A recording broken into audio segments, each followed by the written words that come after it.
আজ আমি ব্রিটিশ ভারতে ইস্ট ইন্ডিয়া কোম্পানির দেওয়ানি লাভ নিয়ে আলোচনা করব, যেটা তারা 1765 খ্রিস্টাব্দে লাভ করেছিল।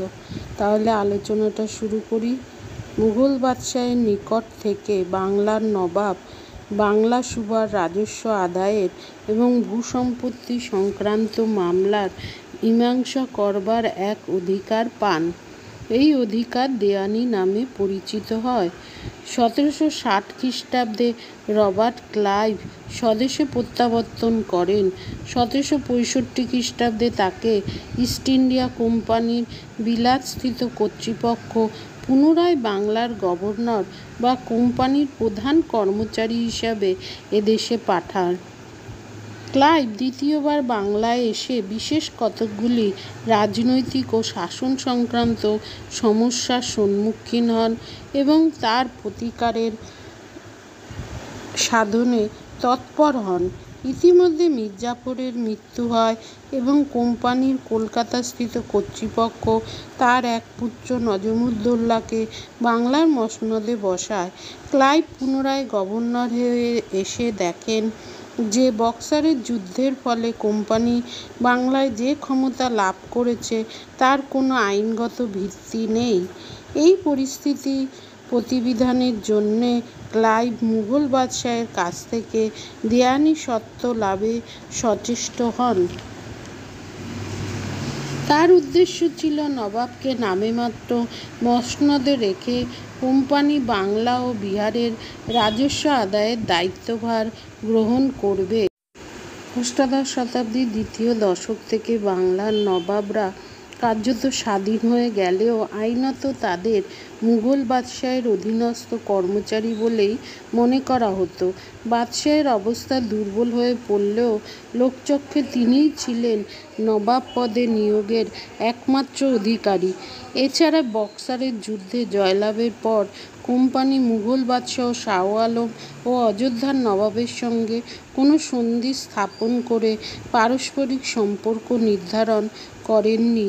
এরূপ অবস্থার পরিপ্রেক্ষিতে ক্লাইভ মুঘল বাদশাহের সঙ্গে একটি সন্ধি স্বাক্ষর করতে অগ্রসর হন এবং তাতে তিনি সাফল্য লাভ করেন। এই সন্ধির শর্ত অনুসারে কোম্পানি বাদশাহ শাহ আলমকে কারা ও এলাহাবাদ জেলা দুটি ছেড়ে দেয় এবং তাকে বার্ষিক 26 লক্ষ টাকা এবং বাংলার নবাবকে বার্ষিক 53 লক্ষ টাকা বৃত্তি দানে স্বীকৃত হয়।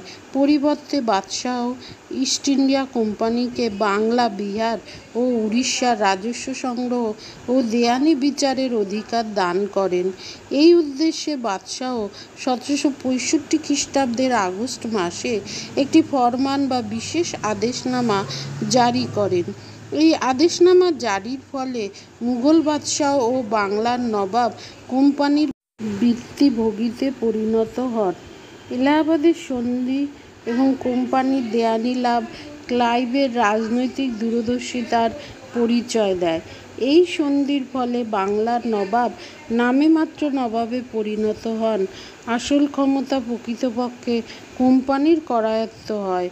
পলাশীর যুদ্ধের পর কোম্পানি বাংলায় যে সকল ক্ষমতা বলপূর্বক অধিকার করেছিল তা এখন থেকে আইনগত ভিত্তির উপর প্রতিষ্ঠিত হয়। এখন থেকে নবাবের কর্মচারীদের পক্ষে, এমনকি নবাবের পক্ষে কোম্পানির আদেশকে অমান্য করা অবৈধ হয়ে দাঁড়ায়। মুঘল বাদশাহের নিকট থেকে রাজস্ব আদায়ের অধিকার লাভ করে কোম্পানি জনসাধারণের চোখে অতিরিক্ত মর্যাদার অধিকারী হয়। রাজস্ব আদায়ের অধিকার লাভ করে কোম্পানির আর্থিক সচ্ছলতা বহুগুণে বৃদ্ধি পায়। কোম্পানির এই আর্থিক সচ্ছলতা পরবর্তীকালে ভারতের ওপর ইংরেজদের প্রভুত্ব স্থাপনের পথ প্রস্তুত করে দেয়। নবাবকে মসনদে রেখে কোম্পানি ভারতে অন্যান্য অঞ্চলের দেশীয় শাসকদের মনে ইংরেজ কোম্পানির উদ্দেশ্য সম্পর্কে যে সন্দেহপূর্ণ মনোভাবের সৃষ্টি হয়েছিল তা সাময়িকভাবে নিরসন হলো। প্রকৃতপক্ষে ফরমানের ফলে ফলে মুঘল বাদশাহের দেওয়ানির অধিকার দান কোনো অভিনব অবস্থার সৃষ্টি করেনি। পরিবর্তে বাদশাহের ফরমান জারির মাধ্যমে একটি বাস্তব পরিস্থিতিকে আইনসিদ্ধ করা হয়েছিল। মাত্র